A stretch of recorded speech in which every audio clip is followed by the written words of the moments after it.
don't you enlighten us with your final kit of this part of your series, Saalim? So what have you got for us? Yeah.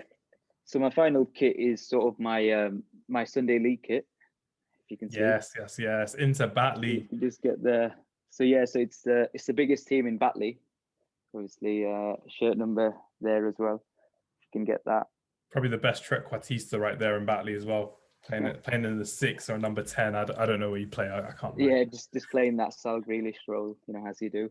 I love Sal Grealish. Is a good player when he's on your team, but is awful when you're playing against him and you're just there like, he's not going to do me this time, but he does me this time. But why don't you talk to us a bit about your time at Inter Batley as well? What kind of things have you taken from your experience at Sunday League football that you can obviously take into five-a-side football? Start with sort of some introduction to the team itself. So it's a couple of it's local to me. Well, obviously everything in Batley is local, to be fair, but I sort of joined in the summer. I didn't really expect to start many games. I thought I'd just spend this season kind of like learning. The team didn't really do that well before I joined, but we've done quite well. Like even for my first season, I think I've started 10 games. I've scored 3 goals, all 3 really good goals actually. And I've got about 6 assists, I think, if that's correct. But yeah, I've really enjoyed it. I've taken some bits from five-a-side, such as, the technical sort of aspects of it. In terms of fitness, it's like a different sort of game. It's more like endurance, more of a marathon than a sprint kind of thing. Well, although you have to sprint in it, but yeah, I've really enjoyed it. It's really different. There's a lot more players on a pitch than there is in five-a-side. So, to score a goal, like more people have to sort of work together to achieve. Yeah, even, the tackle, it's a lot more physical. It's a lot more stronger. When you play with your mates, you play properly, seriously, but you don't really, you don't be sliding in every minute and this kind of stuff. But in Sunday League, it's a completely different game. Have you got used to kind of trusting your teammates and they've kind of got used to you being in the team in terms of where you would be for open positions, set pieces, all of that kind of thing? Like, are they aware of you, like where you'd be in the pitch, basically? Yeah, I mean, I'd say it's getting there. I'd still say like there's so much for me to learn and improve, and a lot of games are like learning curve sort of games for me. But I am sort of building good relationships with the other players. There's some really good lads. Pretty much everyone in the team, actually, I'd say that they're all really good people, and it was quite nice to join the team in a sense that it was nice to sort of meet some new people, some people that sort of live near me, and some people I didn't really know too well. And we've got sort of like good friendships and bonds. And honestly, like the amount of people I've met through football is unbelievable. The sort of network I've built over my 6 years there, from knowing literally no one, to knowing pretty much hundreds of people now. And exactly, that's how I started with you at Friday Night Football. You were just again inviting me to play on one of those days, and that's how we started playing Friday Night Football together. And I ended up becoming a better footballer over time after not playing for like God knows how long. And then obviously a year later, that's when our podcast started. So win-win situation for us. All well and good. Our networks ended up increasing. We got better at football, and that's why I've got a podcast and a YouTube channel like this, which is brilliant. Sort of just add to it. So that one thing you probably do know about me is I like to wear my socks low. Obviously, that's quite a known thing. But another thing you probably don't know or might not know is that like I literally hate wearing shin pads. I thought I'd bring my shin pads with me. They're literally tiny. I probably wear the smallest ones in the league. Like, are they as big as your hand? I don't know. My hand's quite small, so it's not a good comparison. But I put it next to like a phone. It's smaller than a phone. That's crazy. I literally hate wearing them. Oh man, I wish I didn't have to wear them, but obviously for safety and stuff we do.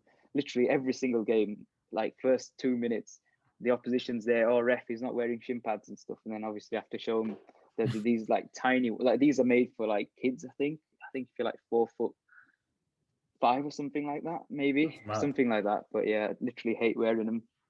But yeah, I'd actually link that to something else which I pretty much always wear.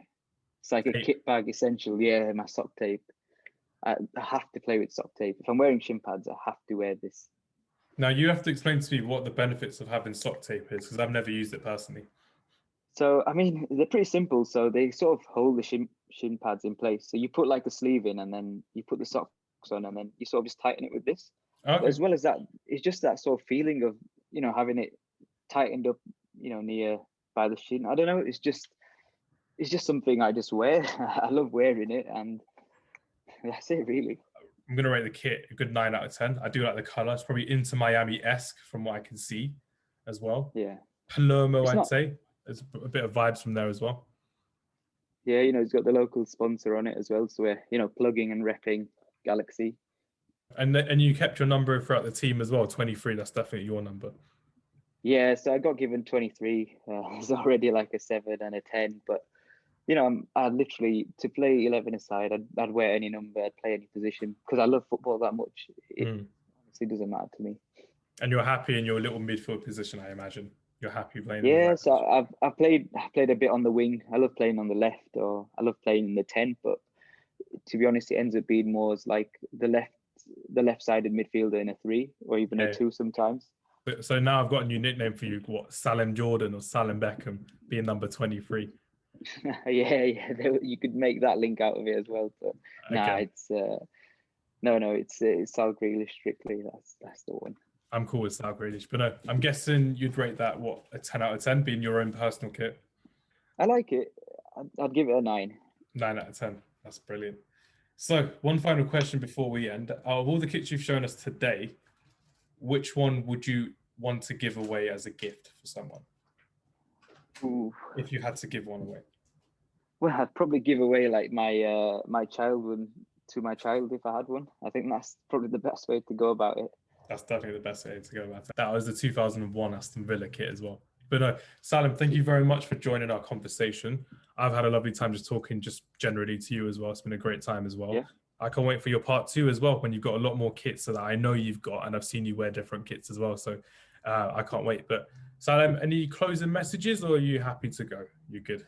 No, I'd just say probably time of recording this was sort of before we got back to football, and just say like everyone has done well to sort of maintain their mental health, and people are struggling have tried to reach out as well, and there's always someone there, and hopefully we can get back to something once we're watching this. Hopefully we're in a time of sort of normality again, and people have to sort of endure the things that they've had to go through. Thank you for being on the show, and thank you for helping me literally stay sane during lockdown 3 from January to April. But I appreciate it so much. And again, let's see where this goes, and let's see if anyone else wants to come onto our little check it out conversation. But thank you everyone for watching. Thank you, Salim, as always. Take care and goodbye.